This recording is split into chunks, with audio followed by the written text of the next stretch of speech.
शाह साहब, ये इन शाह खर्चियों के साथ कब तक मामला चलाएंगे हम, कैसे मामला चलेंगे? और आपके सामने बिजली के जो बिल इस वक्त आ रहे हैं, सबकी चीखें निकल रही हैं इस पे। तो देखिए, एक तो हम जब भी सुनते हैं एक लाइन लॉसेस की कहानी आती है, ये शायद सबसे ज़्यादा वो खैबर पख्तूनख्वा में है, उसके बाद फिर बलूचिस्तान में, फिर कराची में, सिंध में, फिर पंजाब में सबसे कम कम लाइन लॉसेज हैं। मैं तो हैरान हूँ, इस वक्त भी मैं देख रहा हूँ पसीने आ रहे हैं और देख रहे होंगे, और मेरे ख्याल में बिजली यहाँ 16-18 घंटे नहीं होती पेशावर जैसे शहर में।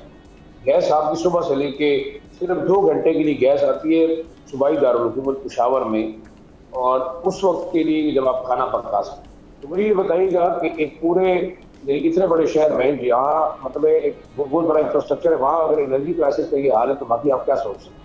आपने जो बात की, देखें, आप कल आप कह रहे थे कि हम स्टील मिल को जो है ना वो शायद हैंड ओवर करें सिंध गवर्नमेंट के, क्योंकि 4,500 एम्प्लॉइज है और उनकी लाइबिलिटीज, उनकी तनख्वाहें तकरीबन अरबों में बनती है। फिर आप देख लें पीआईए के हालात क्या है। पीआईए के अंदर भी आपके इतने एम्प्लॉइज हैं जितने के शायद जो पीआईए वाले जो है ना वो मुसाफिर लेके नहीं जाते। रेलवे का आप अवसर देख लें, क्योंकि ये रेलवे आपको अरबों रुपए का जो है वो खसारा आपका कम कर सकता था अगर आप प्रॉपर्ली स्ट्रीमलाइन करती। अंग्रेज के जमाने से जो है वो रेलवे ट्रैक लंडी कोतल और अफगान बॉर्डर तक गया हुआ, लेकिन आप हमेशा से ट्रांसपोर्ट माफिया, चाहे वो पीपल्स पार्टी का था, कि एएनपी का था, कि पीएमएलएन का था, वो मिल के मुल्क को लूटते रहे। और आप जो है वो इवन नेटो की जो सप्लाईज थी वो भी इनके प्राइवेट कंट्रैक्टर्स करते हैं, जिनमें बड़े बड़े अभी सरकर्दा लीडर्स हैं। कुछ जरदारी साहब के बड़े करीब है, कुछ नवाज शरीफ साहब के बड़े करीब है, और अब मेरे ख्याल में जो नई हमारी पार्टी भी है इसमें भी बहुत सारे ऐसे ट्रांसपोर्टर्स और इन्वेस्टर हैं जो कैसे फायदा उठा रहे हैं। देखिए, मेरे ख्याल में मुफ्त पेट्रोल और मुफ्त बिजली वाले जो लोग हैं ना, उनका शायद अब एहतसाब होना चाहिए। जब मेरे ख्याल में लोग शुरू हो जाएंगे, जैसे कि शाह साहब ने कहा कि 3 तनख्वाहें अगर हम टैक्स में देंगे, और हम कितना टैक्स देंगे?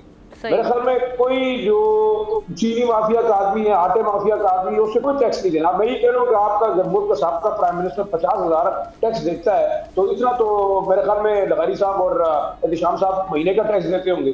तब सोचना ये होगा कि आपने करना क्या है। और दूसरा, IMF मेरे ख्याल में वो इसलिए नहीं आया कि वो हमारी इकोनॉमी को खड़ा करेगा, वो तो आपको उस लैज पे लेके जा रहा है कि आपके पास तमाम, आज देखिए स्टील मिल की बात हो रही है, पीआईए की बात हो रही है, और मुझे तो खदशा है कि 2 साल बाद आप कहेंगे आप न्यूक्लियर प्रोग्राम को रोल बैक करें, और शायद ये एक स्ट्रेटेजी है। और अमेरिका की जो हम बात करें तो अमेरिका बड़ा अच्छा है। अमेरिका ने परारी जंग हमारे से लड़वाई और हमारी खरबों डॉलर का नुकसान पहुंचाया, हमें हमारी इकोनॉमी को बर्बाद किया। आज हम उसकी जंग लड़ने के बाद जो सड़क पे बैठे हुए दोबारा भीख मांग रहे हैं। तो मेरे ख्याल में जितनी ताकतें हैं उनको कोई दिलचस्पी नहीं है, ना वर्ल्ड बैंक को, ना आपको चाइना आपसे कोई दिलचस्पी रखता है, ना सऊदी अरेबिया रखता है, ना ईरान रखता है, ना तुर्की रखता है। उनके अपने इंटरेस्ट है। हम अपने इंटरेस्ट को कब देखेंगे, ये एक सवाल है। और अपने मफादात को देखना चाहिए। होंगे मेरे ख्याल में हालात ऐसे ही होंगे, मुश्किल हालात रहेंगे। सब्सक्राइब करें और बेल दबाएं ताकि कोई खबर रह न जाए।